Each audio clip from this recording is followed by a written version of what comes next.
Hi, നമസ്കാരം. തമിഴ്നാട്ടിലെ രാഷ്ട്രീയ സംഭവവാസങ്ങളെക്കുറിച്ച് പലരും എന്നെ വിളിച്ചു ചോദിക്കുന്നു. എന്താണ് അവിടെ സംഭവിക്കുന്നത്? എന്തുകൊണ്ടാണ് എതിർചേരിയിലുണ്ടായിരുന്ന സിനിമാ അഭിനേതാവ് വിജയിയുടെ പാർട്ടി TVKക്ക് ഇടതുപക്ഷം CPM പിന്തുണ നൽകിയത്? ഇതിൽ അധാർമികതയുണ്ടോ? രാഷ്ട്രീയ മര്യാദ നമ്മൾ കാറ്റിൽ പറത്തിയോ? എന്താണ് യഥാർത്ഥത്തിൽ തമിഴ്നാട്ടിൽ അനാവരണം ചെയ്യപ്പെടുന്നത്? ഇതാണ് പലരും എന്നെ വിളിച്ചു ചോദിക്കുന്നത്.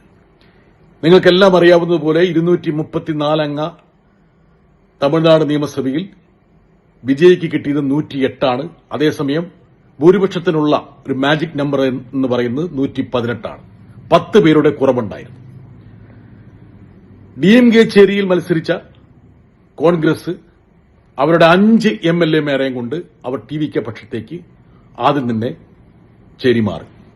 ഇടതുപക്ഷത്തിന്റെ നിലപാട് വളരെ സ്പഷ്ടമായിരുന്നു. ഇടതുപക്ഷം എന്ന് ഉദ്ദേശിക്കുന്നത് CPIക്ക് 2, CPM-ന് 2, നമ്മുടെ പാർട്ടികളോട് സഹകരിക്കുന്ന VCKയ്ക്കും 2, അങ്ങനെ 6 MLA-മാരുടെ ഒരു ഒത്തുചേരൽ.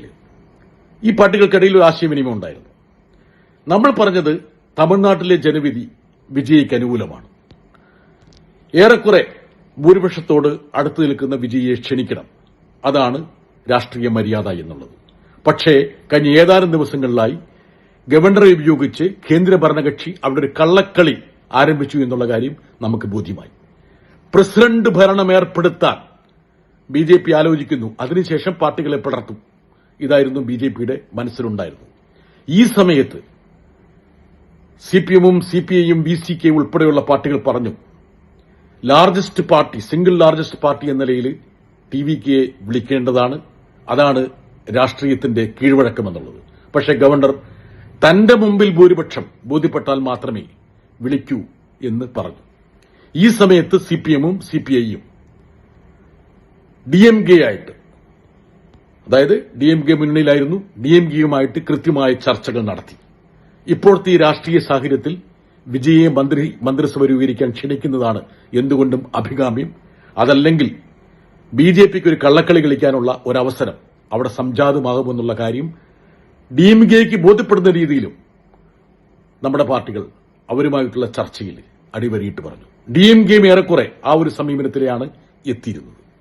അങ്ങനെയാണ് CPM-ന്റെ 2, CPI-യുടെ 2, അതുപോലെ VCK-യുടെ 2, അങ്ങനെ 6 MLA-മാരുടെ പിന്തുണ വിജയുടെ പാർട്ടിക്ക് നൽകാൻ ഔദ്യോഗികമായി നമ്മൾ തീരുമാനിച്ചത്.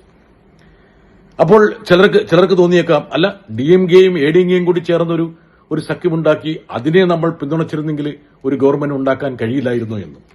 അതിലൊരു വലിയ ഒരു അനീതിയുണ്ട്, അധാർമികതയുണ്ട്. എന്താ കാരണം? തമിഴ്നാട്ടിലെ ജനവിധിയെ അട്ടിമറിക്കുന്നതിനായിരിക്കും നമ്മൾ കൂട്ടുനിൽക്കുന്നത്. അതൊരു തരത്തിൽ അഭികാമ്യമല്ല. 1. 2, അതിൽ പിന്നിലുള്ള ഒരു ചതിക്കുഴിയുണ്ട്.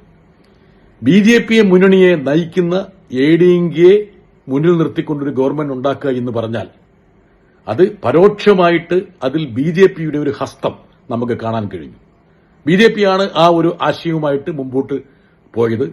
ADMK അത്തരത്തിലുള്ള ഒരു ബാന്ധവത്തിലേക്ക് തള്ളിവിടുന്നതിലുള്ള പ്രേരക ശക്തി BJPയാണെന്നുള്ള കാര്യം നമുക്ക് ബോധ്യപ്പെട്ടു. അതിനേക്കാളേറെ അത് രാഷ്ട്രീയമായ ഒരു സദാചാര വിരുദ്ധതയായിരിക്കും. മാത്രമല്ല അത് ജനവിധിയെ അട്ടിമറിക്കുന്നതിന് തുല്യമായിരിക്കും.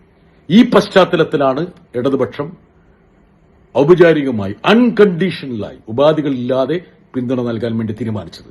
അങ്ങനെ അൺകണ്ടീഷണലായിട്ടുള്ള പിന്തുണ രേഖാമൂലം നൽകിയാൽ മാത്രമേ ഇപ്പോഴത്തെ പ്രതിസന്ധിയെ മുറിച്ചുകടക്കാനും BJPയുടെയും ഗവർണറുടെയും കള്ളക്കളി അവിടെ യാഥാർത്ഥ്യമാകാതിരിക്കാനും വഴിവെക്കൂ എന്നുള്ള ഉത്തമ ബോധ്യത്തിലാണ് ഇടതുപക്ഷം അങ്ങനെ ഒരു തീരുമാനമെടുത്തത്. അപ്പൊ ചിലരുടെ മനസ്സിൽ മറ്റൊരു ചോദ്യം വരും. ചിലരിനോട് ചോദിച്ചു, അല്ല, കോൺഗ്രസും അങ്ങനെയല്ലേ എടുത്തേ? അല്ല, കോൺഗ്രസ് DMK-യുമായിട്ട് യാതൊരു ചർച്ചയും നടത്തിയിട്ടില്ല. തങ്ങളുടെ 5 MLA-മാർക്ക് പ്രത്യുപകാരമായിട്ട് മന്ത്രിസ്ഥാനം കിട്ടൂലോ എന്നൊരൊറ്റ കാരണത്താലാണ് കോൺഗ്രസ് ആദ്യം തന്നെ, അതായത് വിജയെ വിളിക്കുവോ ക്ഷണിക്കുവോ മന്ത്രിസഭ രൂപീകരിക്കാൻ വേണ്ടി ഗവർണർ അനുവദിക്കുവോ എന്നുള്ള കാര്യങ്ങളൊന്നും മനസ്സിലാക്കുന്നതിന് മുമ്പ് തന്നെ മറുകണ്ഠം ചാടിയത്. അതുകൊണ്ടാണ് DMK ക്ഷോഭം പ്രകടിപ്പിക്കുകയും കോൺഗ്രസുമായിട്ടുള്ള ദേശീയ തലത്തിലുള്ള ബന്ധം അവസാനിപ്പിക്കുകയും ചെയ്യുന്നു എന്ന് പറയുന്നത്. അപ്പോൾ തമിഴ്നാട്ടിലെ രാഷ്ട്രീയ സംഭവവാസങ്ങൾ ഒരു പരിസമാപ്തിയിലെത്തട്ടെ. ജനവിധി ലഭിച്ച വിജയ് ഗവൺമെന്റ് രൂപീകരിക്കട്ടെ. അദ്ദേഹം നൽകിയ വാഗ്ദാനങ്ങൾ പാലിക്കാൻ അദ്ദേഹത്തിന് കഴിയട്ടെ. ഇടതുപക്ഷത്തിന്റെ പിന്തുണ നിരുപാധികമായിട്ടുള്ള പിന്തുണയാണ്. വരും ദിവസങ്ങളിൽ വിജയിയുടെ ഭരണ നിർവഹണത്തെ നിരീക്ഷിച്ചുകൊണ്ട് യുക്തമായ തീരുമാനങ്ങൾ കൈക്കൊള്ളാൻ കഴിയുകയും ചെയ്യും.